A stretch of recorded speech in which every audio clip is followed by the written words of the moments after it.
नमस्ते। हमने अपना पिछला पाठ पूर्ण किया।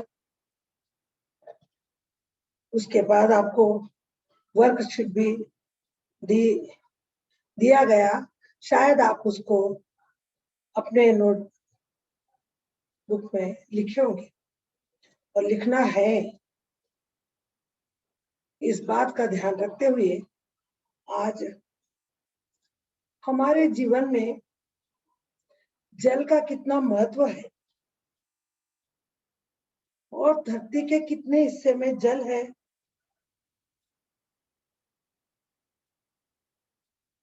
और पानी को स्वच्छ मात्रा कितनी है, और सबसे बड़ी बात, जल का सदुपयोग कैसे करना चाहिए। प्रस्तुत पाठ के द्वारा मैं आपको समझाने जा रही हूं। इसी तरह से आपका पेज नंबर 60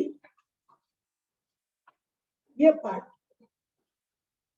जिसका नाम है जल ही जीवन है।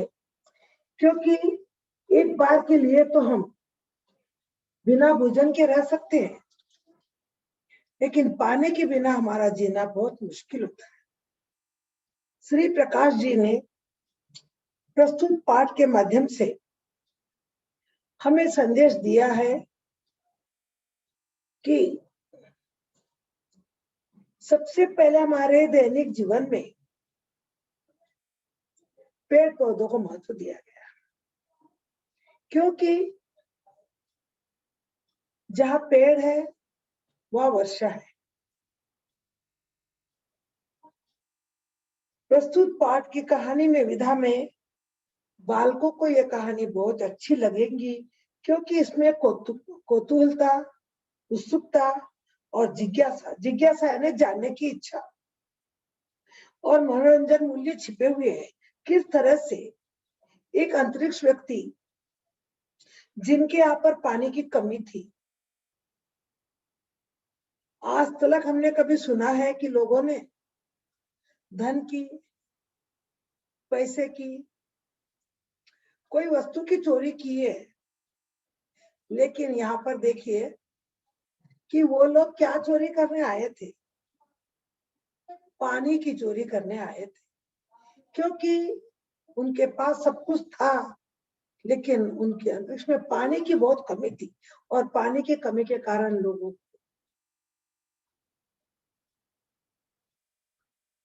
को बहुत कठिनाई हुई। तो बड़े ही रोचक कहानी, रोचक पाठ श्री प्रकाश जी ने, इसीलिए बच्चों को ये प्रिय लगती है कि ऐसी आज तक हमने कई चोरी सुनी है, लेकिन इसके अंदर पानी के बिना जीवन बिल्कुल नीरस है। और इससे हमको पता चलता जल जीवन में बसता है, जीवन में जल का महत्व। रोटी का, कपड़े का, धन का, मकान का कोई महत्व नहीं है जीवन में, जब तक अगर पानी न रहे तो हमारा जीवन नीरस है। तो देखिए, इसके पहले भी आपको मैंने बताया था कि उस नीतिपूर्ण दोहे में एक शब्द पानी का आया था। वहां पर पानी का अर्थ है हमारे ऊपर जो मान मर्यादा, अगर वो निकल गया, जैसे मोती का उदाहरण देते हुए कवि ने बताया था, आपको याद है आप लोगों को, कि उस मोती का मूल्य जब तक पानी, उसके ऊपर पानी है यानी उसकी चमक है, उसके अंदर आभा है, तब तक ही उसका मूल्य है। अगर उसका पानी निकल गया, उसका ऊपर का आवरण निकल गया, तो वो मोती का कोई कीमत नहीं होता। उसी तरह से हमको श्री प्रकाश जी ने भी बताया कि जीवन में जल का कितना महत्व है। प्रस्तुत पाठ के द्वारा आपको समझाया जाएगा और उन लोगों ने कैसी चोरी की और पानी की और किस वजह से की, इससे हमको यह समझना है कि पानी को कितना व्यर्थ नहीं करना चाहिए। पानी का सदुपयोग करना चाहिए, दुरुपयोग एक एक बूंद हमारे जीवन के लिए आगे बढ़ाने का कार्य करती है। भोजन के बिना रह सकते हैं, लेकिन पानी के बिना जीवन नहीं चल सकता है। प्रस्तुत पाठ के द्वारा लेखक का पहले परिचय जानिए। श्री प्रकाश हिंदी के जाने माने लेखक है। जाने माने लेखक है ना, सब लोग जानते हैं, ऐसे किसी छिपे हुए नहीं है। इन्होंने विज्ञान विषय संबंधी ढेर सारे निबंध लिखे हैं। इनके निबंध विचारोत्तेजक, यानी उसके अंदर मानव के अंदर विचार उत्तेजित हो जाते हैं, जानने की जिज्ञासा होती है। ये ऐसा हुआ तो क्यों हुआ, ये लोग आए तो क्यों आए, चोरी की तो किसकी की, क्यों की, ऐसे मन में विचार उत्तेजक होते हैं। प्रस्तुत रचना संचार माध्यमों के लिए विज्ञापन नामक पुस्तक से ली गई है। देखिए कि एक प्रकार से किस प्रकार से विषय प्रवेश में आपको दुनिया की सभी भाषाओं में जल के अलग अलग नाम है। जैसे थोड़ा, जैसे आप इंग्लिश में वाटर बोलते हो, हिंदी में जल बोलते हो, तमिल में नीर बोलते हैं, और भी कोई कोई भाषा में जैसे बहुत सारे जल, नीर, पानी, वारी, ऐसे इसके शब्द पर्यायवाची शब्द है। किंतु सबकी प्यास एक है, लेकिन वो नाम भले ही अलग हो, लेकिन सबकी प्यास एक है कि जल के बिना जीवन की कल्पना करना भी असंभव है। यानी एक बार रोटी न मिलेंगी तो चलेगा, अन्न न मिला तो चलेगा, लेकिन मानव को पानी के बिना वो एक पल भी नहीं जी सकता है। इस कथन से यह सिद्ध होता है कि हमारे जीवन में पानी का कितना मूल्य है। तो इतनी मूल्यवान चीज का हमें दुरुपयोग नहीं करना चाहिए। इस पाठ का वाह है। जल में जीवन बसता है और जीवन में जल का महत्व है। जल में जीवन बसता है, हमारा जीवन जो है वो जल का ही बना हुआ है। कहते हैं, कभी कभी आपने सोचा है कि पानी की कमी हो गई है जीवन में, इसके बाड़ी में पानी की कमी हो गई, ऐसा भी हमने सुना है। तो उसी तरह से जल में जीवन बसता है और जीवन में जल का महत्व।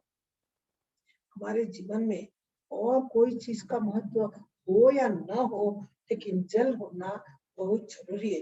प्रस्तुत पाठ में इसी विषय में उजागर करने का प्रयास किया गया है कि जीवन में जल का महत्व, जीवन में जल का कितना महत्व है। इस प्रस्तुत पाठ के द्वारा आप जल के उपयोगिता के बारे में सुनेंगे, समझेंगे और ये जानेंगे कि बिना जल के हम एक क्षण भी नहीं रह सकते। देखिए, 21वीं सदी का अब अंत होने वाला था। 22वीं सदी की शुरुआत पृथ्वी पर मानव ने काफी प्रगति कर ली। आज हमारा देश विज्ञान का युग हो गया। आज देखिए, थोड़ी सी बात मैं अपने ओर से आपको बताना चाहती हूँ कि हम कितने आगे बढ़ चुके हैं। पहले हम लोग कहां से जाकर पानी लेते थे, कितना पानी का संचय करते थे।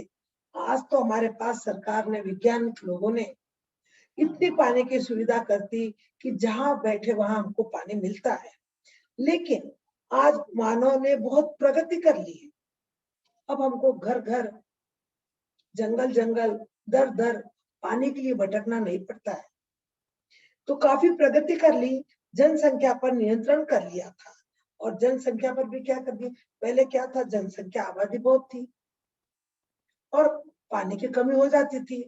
अब हमारे पास, बताते हैं आप लोगों को कि जितनी सीमित करेंगे जनसंख्या, इसीलिए बोलते हैं कि हमें पहले परिवार नियोजन में, पहले देखो उस समय में ऐसा था, चल सकते थे, पनप सकते थे और उनका जीवन यापन हो सकता था। लेकिन आज के युग में अगर इस तरह से हमारी जनसंख्या पर नियंत्रण नहीं करेंगे तो हमको एक दिन पानी खाना तो दूर, पानी भी मिलना दुभर हो जाएगा।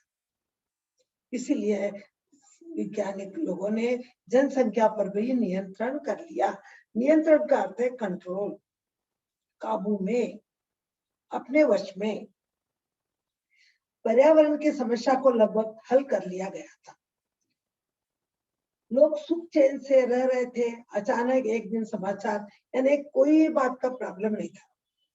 पर्यावरण की समस्या यानी कोई भी प्रॉब्लम नहीं था, लगभग हल कर दिया यानी सारी प्रॉब्लम सॉल्व हो गई।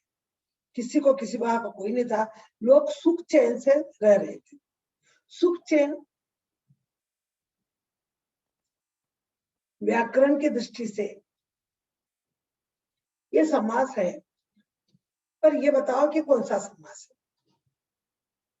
ये समास आपको जब मैंने बताया था, समझाया था, और ये आपको तेलुगु भाषा में भी आपको समास का बहुत ज्ञान है। उसी तरह से सुख चैन ये है द्वंद्व समास। सुख और चैन, जहाँ सुख है वहां चैन है, इसीलिए जहाँ चैन है वहां सुख है। दोनों शब्द बराबर के रहते हैं, इसीलिए ये द्वंद्व समास है। ये अचानक एक दिन समाचार पत्र में एक खबर प्रकाशित हुई, जिसे पढ़कर लोग आश्चर्यचकित हो गए। इस खबर के अनुसार एक सर्वेक्षण में बताया गया कि पृथ्वी पर निरंतर पानी की कमी होती जा रही है। सर्वेक्षण यानी खोज। सर्वेक्षण का अर्थ क्या है? खोज। एक बार एकदम पेपर में खबर आई, सभी तरह से आराम से जिंदगी चल रही थी, पर उस खबर को पढ़कर सबको आश्चर्यचकित हो गया कि पृथ्वी पर अब क्या हो रहा है, धीरे धीरे पानी की कमी हो रही है। आप भी कभी देखते हो, हमारे पास में भी हमारा अगर जो सागर है जहाँ से हमको पानी आता है, अगर वहां पर वो पूरा सूख जाता है तो हम लोग भी चिंतित हो जाते हैं कि अब हमको पानी की दुविधा हो जाएगी। पर सरकार ने इतनी सुविधा भी बना के रखी है कि पानी को भी बांध के बांध बना बना के उसको जमा करा, लेकिन फिर भी ऐसा समय आ गया है और ये खबर समाचार के सुनते ही सभी लोगों के मन में एक प्रकार का भय उत्पन्न हुआ। अब देखिए, कुछ वैज्ञानिक और भूवैज्ञानिक अपने दोस्तों के साथ बगीचे में बैठे पानी की समस्या पर चर्चा कर रहे थे। अब वैज्ञानिक लोग और भूवैज्ञानिक, वैज्ञानिक साइंस और भूवैज्ञानिक जमीन के अंदर की चीज को जानने का उनका लक्ष्य रहता है। वो इतने उसमें यह रहते हैं कि वो भूवैज्ञानिक जमीन के अंदर कहाँ पर पानी है, कहाँ तेल है, कहाँ पत्थर है, ये सभी का वो पता बता सकते हैं। तो एक दिन दोनों दोस्त आपस में बैठे बगीचे में पानी की समस्या पर चर्चा कर रहे थे। चर्चा यानी बातचीत। कुछ देर बाद शाम ढल गई। शाम ढल गई यानी संध्या काल हो गया, जिसको आप इवनिंग बोलेंगे। शाम ढल गई यानी बात करते करते संध्या हो गई। सभी लोग अपने अपने घर चले गए।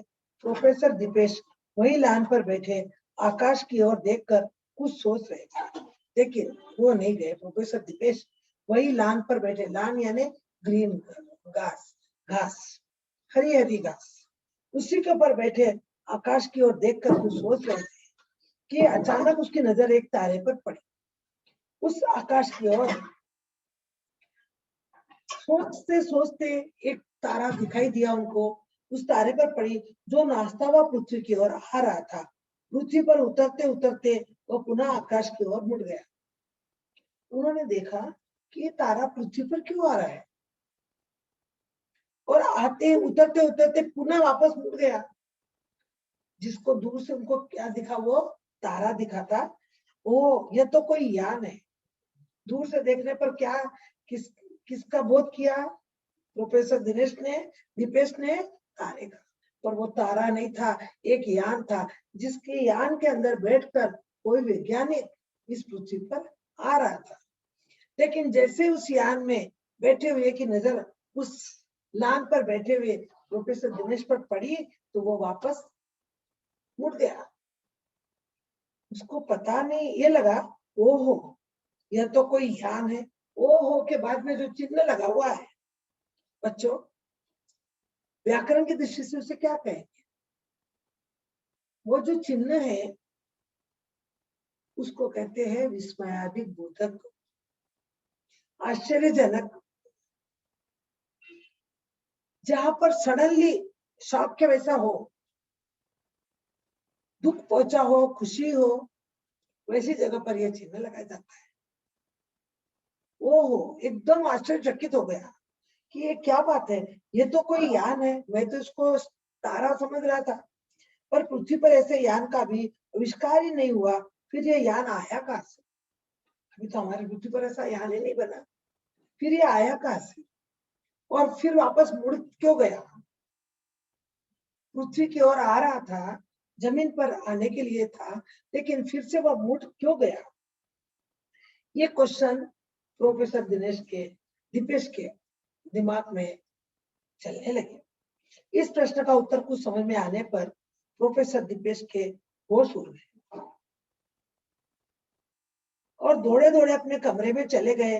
उन्होंने अपने मित्र प्रोफेसर विकास को फोन किया और अपने घर बुलाकर सारी बात बताई। उन्होंने कहा, अरे जरूर कोई तो भी जासूस है ये, जो हमारी पृथ्वी पर आ रहा था लेकिन वापस पलट गया। इस विचार के अंदर अपने कमरे में जाकर अपने मित्र को विकास को फोन किया और अपने घर बुलाकर उसको सारी बात बताई कि मैं लान में बैठा हुआ था, मैंने सोचा कोई तारा है, लेकिन फिर देखा तो वो यान था। तो यान है तो उसके अंदर कोई ना कोई भी है, बिना मनुष्य के तो यान चलता नहीं। और वो यान पता नहीं क्यों वापस चला गया, कौन है ये लोग, क्यों पृथ्वी पर आ रहे थे और क्यों मुझे देखकर चले गए, हमें इसके बारे में जानकारी करना है। प्रोफेसर दीपेश की बातें सुनकर प्रोफेसर विकास को ज्यादा आश्चर्य नहीं हुआ, क्योंकि वे ब्रह्मांड के अन्य ग्रहों पर जीवन के खोज में लगे हुए थे। उनको मालूम था कि ब्रह्मांड की अन्य ग्रहों पर जाने के लिए लोग यान में बैठकर उनके बारे में जानकारी प्राप्त करते हैं। ये भौगोलिक उनको ज्ञान था। इसीलिए दीपेश की बातों को सुनकर विकास को कोई भी आश्चर्य नहीं हुआ। उन्होंने विश्वास था कि इस अनंत ब्रह्मांड में हम अकेले नहीं है, किसी न किसी ग्रह पर जीवन जरूर है। तो हम अपन अकेले थोड़ी है। इस ब्रह्मांड यानी इस धरती पर, इस आसमान के नीचे हम अकेले नहीं है, किसी न किसी ग्रह पर जीवन जरूर है। हर एक व्यक्ति का अपना अपना उद्देश्य है, अपना अपना लक्ष्य है। बस इतना ही है कि हमें इसके बारे में जरूर पता लगाना चाहिए। प्रोफेसर विकास अगली शाम को प्रोफेसर दीपे के साथ उनके ही बाग में बैठकर प्रतीक्षा कर रहे थे। बोले आज तो चला गया, अब इसका पता तो हमको लगाना है। दूसरे दिन दोनों मित्र वहां बैठ गए, शायद कर रहे थे कि प्रतीक्षा का अर्थ है इंतजार कर रहे थे कि वो जब कल आया तो वो आज भी आएगा। इसीलिए वो दोनों बैठे हुए थे, शायद अंतरिक्ष यान दोबारा इस रास्ते से गुजरे। उनका इंतजार करना व्यर्थ नहीं गया। बोले ना, जहां पर व्यक्ति को चाह होती है वह राह भी मिल जाती है। और जिसके बारे में वो सोच रहे थे, जिसकी चिंता में वो यान क्या है, कौन था, क्यों आया, किस लिए आया, इसकी जानकारी प्राप्त करना है। लेकिन जब तक वो सामने नहीं आएगा तो नहीं बता सकते। लेकिन उनकी इंतजार का व्यर्थ नहीं गया, बेकार नहीं गया, क्योंकि दोबारा वह अंतरिक्ष यान उसी रास्ते से गुजरा। देखा कि वही यान वापस आया है उनका, लेकिन वह इस बार वापस अंतरिक्ष में नहीं गया, वो नीचे उतर गया। उस दिन तो पलट गया था, आज तो वो नीचे आ गया। दोनों सोचते लगे, ये यान यहाँ क्यों उतरा, इस पृथ्वी का चक्कर लगाने का क्या मतलब हो सकता है, क्या यह कोई जासूसी यान है, यानी हमारी पृथ्वी पर आकर हमारी जासूसी कर रहा है, गुप्तचर है, क्या कर रहा है? जो पृथ्वी पर जासूसी करने आया या पृथ्वी पर किसी हमले की तैयारी करने के लिए आया, या फिर क्या करने आया?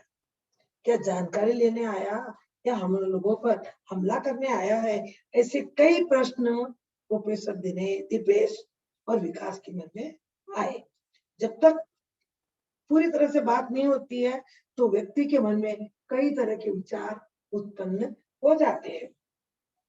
क्या हम जैसे बुद्धिजीवियों का अपहरण करना चाहते हैं या फिर वो हमको बुद्धिजीवी, यानी ये लोग अपने आप को हम बुद्धिमान है तो हम लोगों का अपहरण करने आए, हमको ले जाने आए, क्योंकि वहां बुद्धि की कमी है, तो वहां बुद्धिमान लोगों की कमी है, सॉरी, तो वहां पर वो हमें ले जाने आए, अपहरण यानी हमें उड़ाकर ले जाना चाहते हैं क्या? ऐसे कई प्रश्न, जब तक हमको किसी चीज का जानकारी न मिलती है तो मानव के जीवन में कई प्रकार के प्रश्न घूम जाते हैं। क्या क्या कल्पना करने लगता है पृथ्वी पर रहने वाला व्यक्ति कि ये अंतरिक्ष से आने वाला यान किस उद्देश्य से यहाँ पर आया है। उनके दिमाग में बिजली की भांति दौड़ रहे थे कई प्रश्न, एक के बाद एक के बाद एक प्रश्न। जब तक हमको पूरी बात न मालूम हो जाए तो हम इसका समाधान नहीं कर सकते।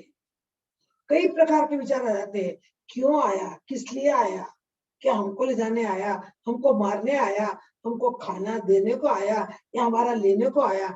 इस तरह से कई प्रकार के प्रश्न उसके दिमाग में आते रहे, दौड़ रहे थे। तभी उस अंतरिक्ष यान का दरवाजा खुला। अब ये विचार ही कर रहे थे, अंदर से थोड़ा डर भी रहे थे, लेकिन वैज्ञानिक होने के नाते अब उनको जानकारी भी करनी थी। तो उसने देखा कि अभी इनके उधर गुण चल रही थी दिमाग में, क्या करे, कैसे रहे, कहाँ बचे, कहाँ जाए।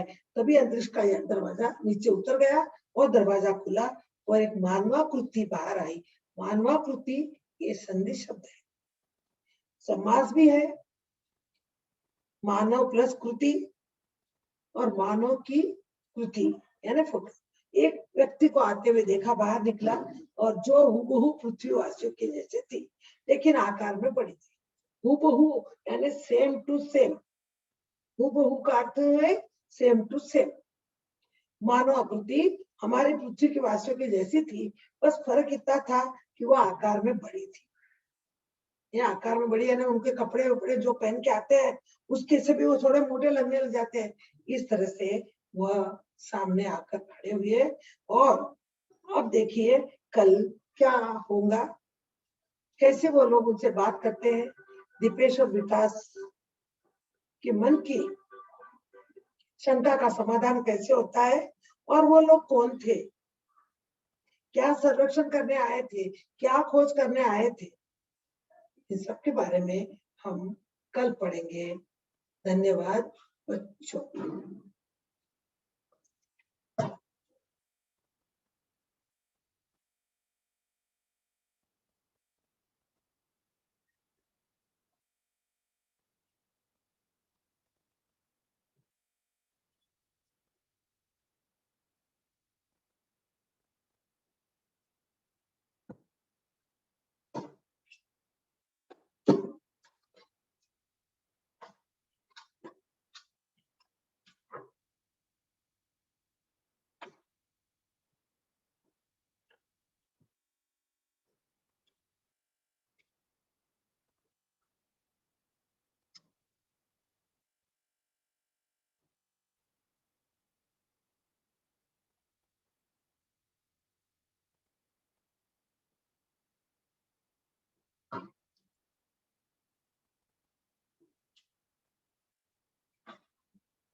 कौन है वो?